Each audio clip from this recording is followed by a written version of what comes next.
नाज़रीन आदाब, मैं हूं खालिद शहबाज। आप देख रहे हैं गवाह न्यूज़। बीबीसी की documentary Modi the India question पर हंगामा बरपा है। गुजरात फसादात में मिस्टर नरेंद्र मोदी के रोल से मुताल्लिक इस डॉक्यूमेंट्री को तमाम सोशल मीडिया प्लेटफॉर्म से हटा दिया गया। हिंदुस्तान के सरकर्दा शख्सियात ने अपने दस्तखती बयान में बीबीसी डॉक्यूमेंट्री को मिस्टर मोदी को बदनाम करने की साजिश करार दिया। ताज्जुब की बात यह है कि इसमें साबिक जजेस भी शामिल हैं। सवाल यह है कि इस डॉक्यूमेंट्री में ऐसी कौन सी नई बात है और ये ऐसा कौन सा वक्त था कि उसे रिलीज किया गया। इस डॉक्यूमेंट्री से मिस्टर मोदी का इमेज खराब कैसे हो सकता है। गुजरात फसादात 2002 का जिक्र आते ही मिस्टर मोदी का तस्वर भी उभरता है। इनके रोल पर सभी ने उंगलियां उठाई है सिवाय हिंदू इंतहा पसंद तंजीमों के। हत्ता के सुप्रीम कोर्ट की हिदायत पर तश्कील दी गई सीबीआई की इंक्वायरी कमेटी ने भी 27 मार्च 2010 को मिस्टर मोदी से, जबकि वो गुजरात के चीफ मिनिस्टर थे, इस सिलसिले में पूछताछ भी की। अमेरिका ने बाकायदा इन्हें यूएस वीज़ा ना देने का ऐलान किया था। बरतानिया में भी इनके दौरे के खिलाफ मुहिम चलाई गई। अमेरिकी कौंसल जनरल ने मिस्टर मोदी से मुलाकात के दौरान जब गुजरात फसादात से मुताल्लिक सवाल किया था तो मिस्टर मोदी ने इनसे कहा था कि यह गुजरात का अंदरूनी मामला है। वैसे खुद अमेरिका इंसानी हुकूक की पामाली का जिम्मेदार रहा।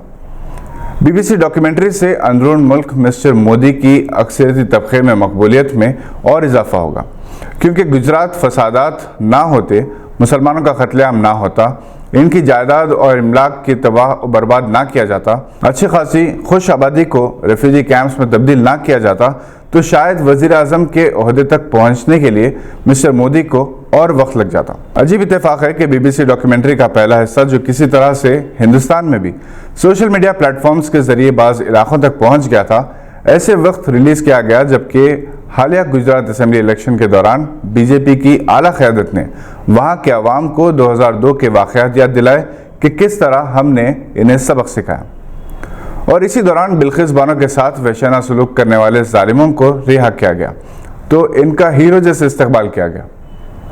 ऐसे ही तकारीर और ऐसे ही मुस्लिम दिल आज़ार वाक़यात ने गुजरात में बीजेपी को तारीख़ साज़ कामयाबी से हमकिनार किया।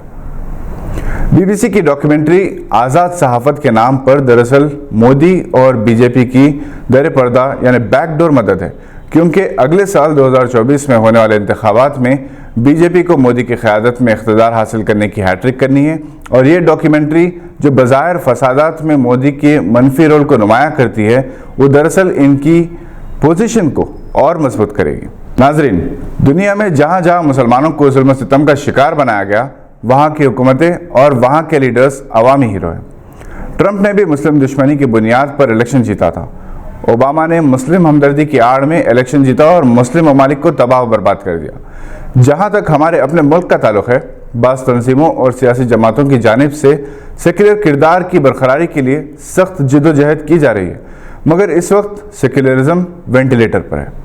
उत्तर प्रदेश, आसाम जैसे रियासतों में मुसलमानों के साथ इम्तियाजी सलूक, इनकी जायदादों पर कब्जे या इन्हें नुकसान पहुँचाने की सरकारी कोशिशें, इन्हें घर से बेघर करने के मंसूबे वहाँ के तासुब पसंद फ़िरका परस्त कायदीन की बुनियादों को मजबूत कर रहे हैं।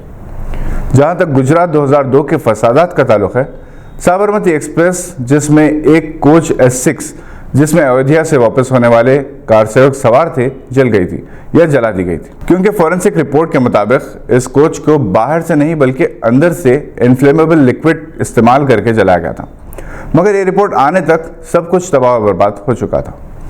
27 फरवरी 2002 को ये वाक़या पेश आया था। कुछ महीने पहले ही 9/11 का वाक़या पेश आया था, जिसमें मुसलमानों को जिम्मेदार करार दिया गया।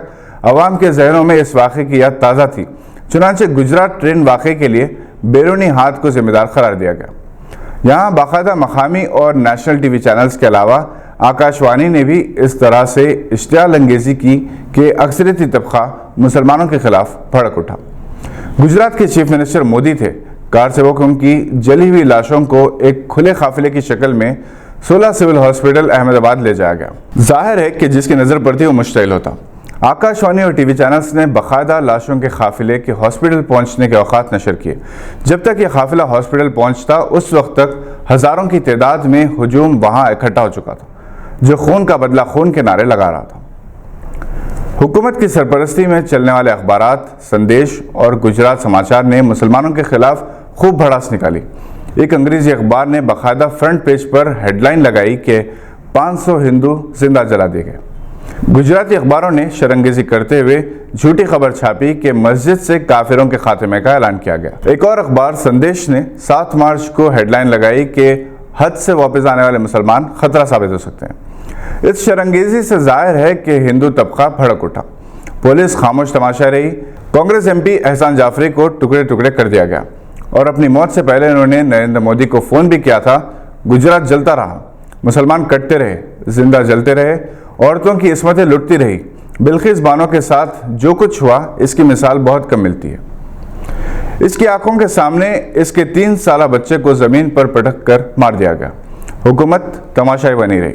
ساری دنیا تنقید اور مذمت کرتی رہی، مگر مرکز میں بھی بی جے پی حکومت تھی اور وزیر داخلہ اڈوانی، جن کے بارے میں یہ کہا جا سکتا ہے کہ انہوں نے رام رتھ یاترا کے نام پر ہندوستان کو فسادات کی آگ میں جھونکا تھا۔ وزیر اعظم واجپئی تھے جنہوں نے بابری مسجد کے شہید ہونے کا مشاہدہ کیا تھا۔ البتہ بی جے پی حکومت ہی کے امیدوار کی حیثیت سے منتخب ہونے والے صدر جمہوریہ اے پی جے عبدالکلام تھے جنہوں نے واجپئی کی مخالفت کے باوجود گجرات کے فساد زدہ علاقوں کا دورہ کیا تھا۔ گجرات فسادات کو 21 برس گزر گئے، ایک نئی نسل آ گئی، مگر پرانی نسل سے ورثے میں انہیں جو غم اور تلخ یادیں ملی ہیں وہ فراموش نہیں ہو سکتی۔